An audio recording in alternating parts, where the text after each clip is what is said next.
Hi, I'm Craig Young. I'm a researcher with Tripwire Vert, and I'm presenting today Android WebLogin Google Skeleton Key. So a little bit about myself. As I said, I'm a researcher with Tripwire's Vulnerability and Exposures research team, which means that I look for bugs, fix bugs, write vuln checks for them. So like a lot of you, I like to break things. I also like to make things. And one thing that I am definitely not is an Android developer, so please, if you look at the source code on the DEFCON CD, go easy on me. So the goal of this talk is raising awareness. I want to raise awareness about the fact that the Android ecosystem has made some compromises of people's security and their privacy in order to give a good user experience. So in order to reduce friction from using Google services, they've introduced these things called WebLogin Tokens. These WebLogin Tokens allow you to bypass password prompts so that you don't have to be entering your password on your mobile phone or your tablet or wherever else. I've found that security tools that are out there for endpoint protection, they don't recognize this type of threat. They don't do anything to protect against it. And in the end, it only takes one token to fully compromise a Google Apps domain. One token from the right user. So what is WebLogin? As I said, it's an Android token type. You see on the screen here, this is an example scheme for what a WebLogin token request would look like. What you get back from this is a URL. You browse to that URL and you get cookies that authenticate you to Google services, basically all of them. So this is a way of getting access without having a password. So there's some ways that I found that you could abuse this technology. For one thing, as you saw on the previous slide, it was the token type is requesting a specific service, but when you get the cookies back, these cookies are not limited to any services. It's just as if you had logged in from the web browser pretty much. So although you might be asked for permission to access your YouTube account, the app is also going to have permission, or whoever gets the token, to access your Gmail and your Drive. Lots of other things we'll get into later. The permission prompt is only given once per app per token type, so an application can generate as many of these tokens as they want if you've approved them. There's also some ways that you could get these tokens without asking permission, which we'll get into, and that's involving having root or physical access on the device. So the focus of this is about how to attack Google Apps. So as I said, the first step is you need to retrieve a WebLogin token for a domain admin. From there, you can continue on to the Google Apps control panel, and basically you have access to do whatever you might want to do. Some of the things that you can do listed out here. You can disable two-step verification. You can reset passwords for any users in the domain. You can add super users, although Google did attempt to fix this. We'll see how well my live demo goes. You can do things like adding privileges, removing privileges, deleting users, managing mailing lists, all sorts of good things. So also regular Google accounts are subject to some vulnerabilities from this as well, or some exposure I should say. If you are just a regular Gmail user and your phone is compromised such that somebody has your WebLogin token, they then have full access to your Google Drive, your calendar, your Gmail, and voice, whatever other services you might have enabled. Initially, when I started looking at this, you could also reset the user's password just by having this WebLogin token. Of course, that did not work with two-step verification because of the insistence on verifying a code that's sent to the phone. You could also do Google data dump. So Google Takeout would allow you to download all of the contacts from the target account. You could also download the Drive documents, various other things. The ability to reset the passwords and the ability to get the Google data dump, as I've called it, these have actually been addressed successfully. I'll get into that a little bit later. So some of the other things that I've been finding that you can do, once you have the WebLogin token, you can go ahead and install apps from the Google Play Store onto the device you've already compromised, but also other devices that are associated with that Google account. You can also access other websites which might use Google Federated Login. And Google Sites, you could make a website on behalf of the victim.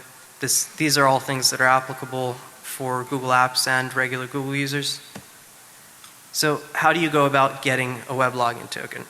The approach that I looked at or focused my research on is a more legitimate way, using malware that's going to make a request using the account manager API to get one of these tokens and then egress it off to a server or use it on the device. You've also got some other options. If you can deploy a root exploit successfully, you've got access to the accounts DB, session identifiers are in there, everything you need to get UberAuth and WebLogin tokens. Also, of course, if you have physical access to the device, even if it's just momentary, the Chrome browser has this nice little insecure feature called auto sign-in. What that does is generates a WebLogin token for you and lets you get into basically any Google service from that device.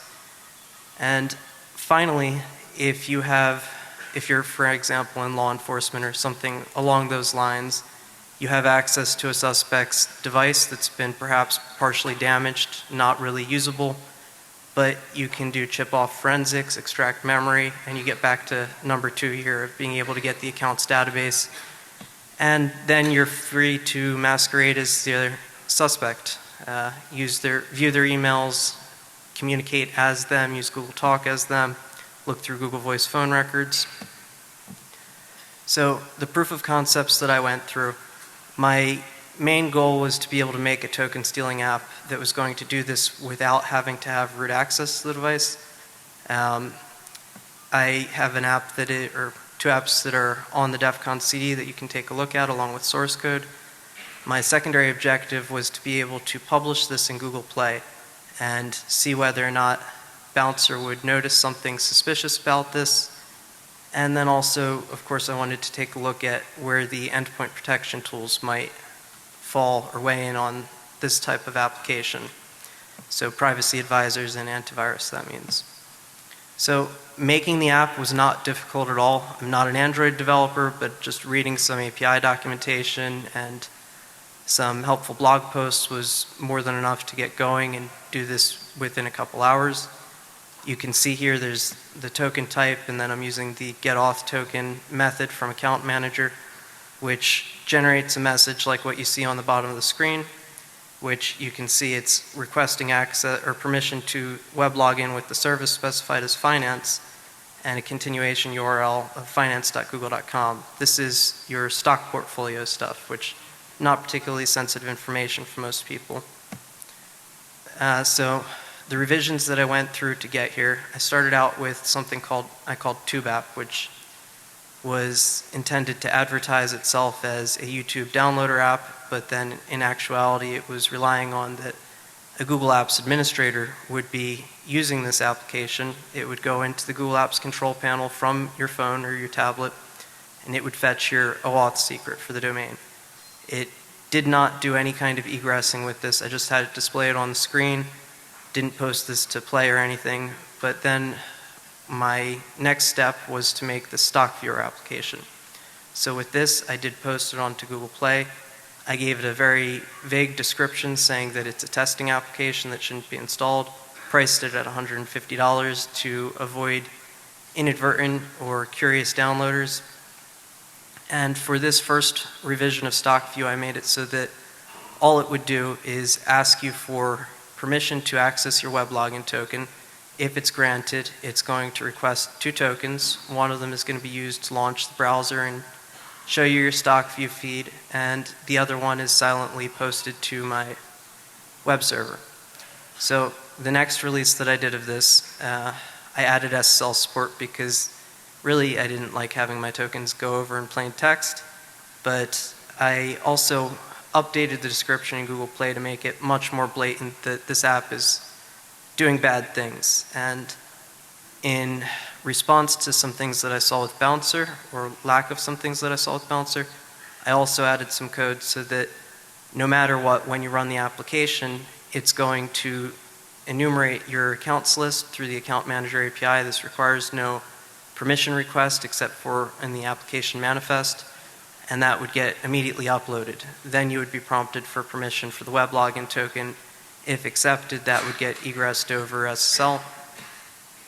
So here's what you see when you're installing the application. It's requiring the find accounts on the device to enumerate accounts and use accounts on the device so that you can use the get auth token method from account manager. And of course, full network access for being able to egress off the device. And once again, you see the permission prompt that you get the first time you run it. If you allow access, you will never see that message again. So I published it in Google Play.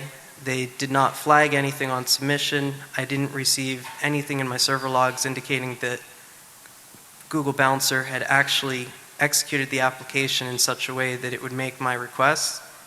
It brings up some questions, namely whether Google Bouncer is really running all of the apps that are being submitted, or if they're running in some kind of limited environment that does not actually have support for Google accounts, such that these account manager requests would just be skipped over and not recognized as potentially malicious. In my opinion, it should strike some red flags that my application is just requesting a token and immediately sending it up to a web server, but did not raise any flags with Google.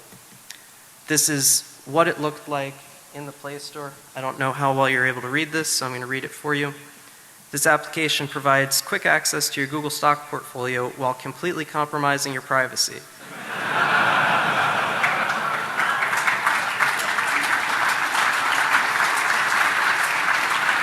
If you prefer convenience over security, then this app is for you. This application is currently under testing and should not be installed by anyone ever.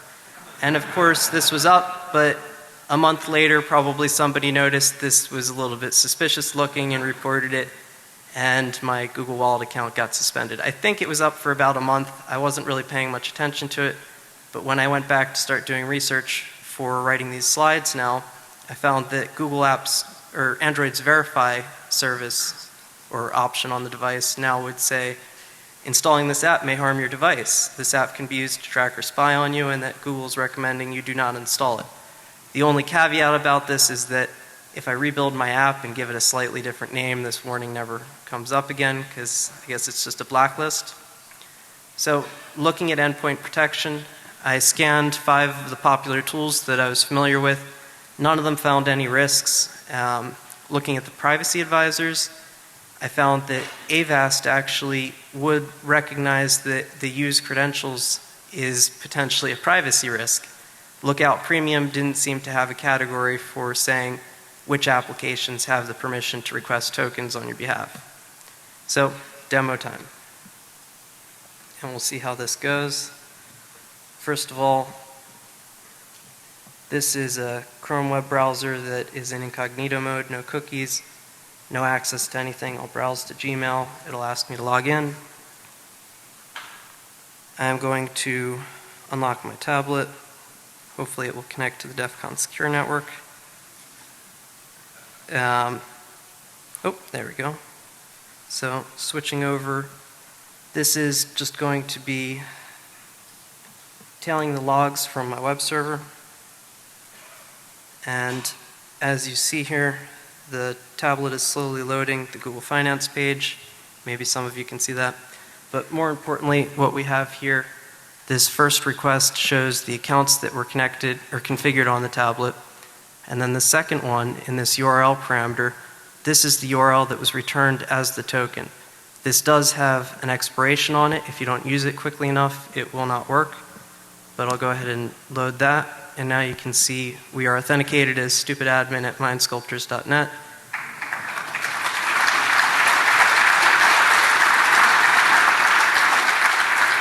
You can then see that you can access their email, you can go through Drive, the contacts are accessible, but some things that used to be very interesting to me here, if you go into account, you have your download your data. If you tried to do this 2 weeks ago, it would just let you download all the data. Now you have a security notice that's helpfully telling you that Google wants to make sure that you're really asking for this data download. And along those same lines, if we go back one more, you used to be able to add a recovery email address without having a password, which you could then use to reset the password on the account. This is now blocked off, but fortunately or unfortunately, depending on how you look at it, the Google Apps control panel is still completely accessible. So I've now browsed to google.com/ a/domain name. We can view the users in the domain. We can go ahead and do things like resetting a password. You have more time. The next speaker's not here. Perfect. Ramble on. So I guess we'll spend a little more time with the demo here. So now I've just done an auto-generate password, and you can see that I can show that password. I could also specify a password that I'm setting. I'm just going to go ahead and reset that password again without showing it this time. We could also do something like adding a new user, which is over here. So this is something that Google has actually tried to fix. The other day, I recorded a demo because I noticed that they blocked off access to this vector. So we'll see if it works now. I've had mixed success since then. So yeah, you see we are unable to process your request at this time. Please try again later. We'll try it one more time. Sometimes it works. But what we can still do, this has actually worked while I was in the speaker room 10 minutes ago, 20 minutes ago. But what we can still do is, say, take this user and add to it admin permissions, super admin. Lets us do that. We can then reset the password for this user. I'm just going to use an auto-generated password.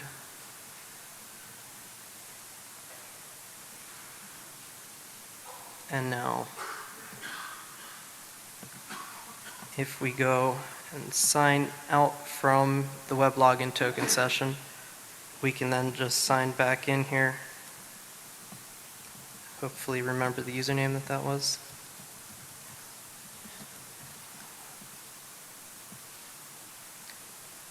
Okay, so now we have admin console that is actually done through a password being manually entered. So in this context, you no longer have the stipulations that you're going to get that error that we had before when trying to create an account. So I can now add a user to the account.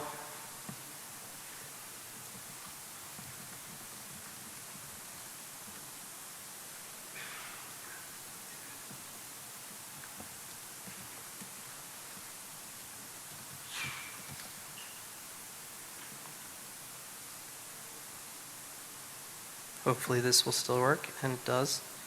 So now we've added a new admin user to this domain. Some of the other things that I had mentioned that you can do, actually I haven't mentioned this yet, but let's say we want to transfer documents from a Google account to another Google account. The ability to, say, transfer from this user to the new admin 2 that we did. This has initiated document ownership transfer, so now that new account that we just created has access to all of the data that was in the Google Drive for that other user. There are some email notifications going out about that, but looking at some other interesting things that we can do, I'm actually going to get back in the context of the WebLogin token, so let me sign out here. Oop.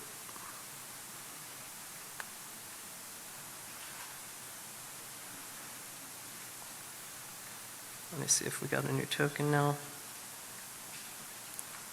So that looks like the old token. Oh, there we go. So now the new token, as you can see here, if we copy this back into that, we're back here, and we can go to play.google.com and let's pick a random app. Use accounts on this device. That's good. Let's install that. And so now it's going in momentarily. Actually, already it's starting to download the new app. We can also abuse other sites that are relying on the Google federated login. So for example, I picked a random example, getsatisfaction.com. If I click Google, log in with Google,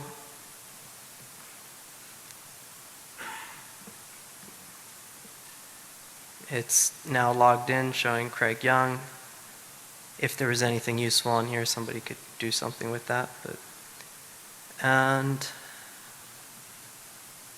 since we have a few extra minutes, I'm thinking if there's anything else I want to show in here. Calendar is accessible. You could create appointments. Oh, here's an interesting one. You can go to history.google.com and see, it says only you can see your history, but it's a little less than accurate. So I think let's jump back over to the slides. So how do you avoid being a victim? First of all, I used to do this. Ever since using Android with my Google Apps domain, I always was an admin user on the device. Not anymore. I've created other users that do not associate with any Android devices, and my phone has at least some limited risk. You also want to be very skeptical if you're getting requests from an application to use a WebLogin token or the LSID or SID session identifiers, which I've talked about in another talk, how you can use those to get other tokens. You want to stick with trusted app stores and vendors. I know that's a loaded thing, but I think still sticking with Play, for example, even that I was able to get malware in there pretty easily, it's better than some random Chinese app store. And although I found that antivirus didn't detect this threat, I do have faith that since it is signature-based, it's most likely going to be able to pick up things like root exploits that are known about. So that's a little bit more protection there. If you've been pwned through this, you want to do some steps to recover.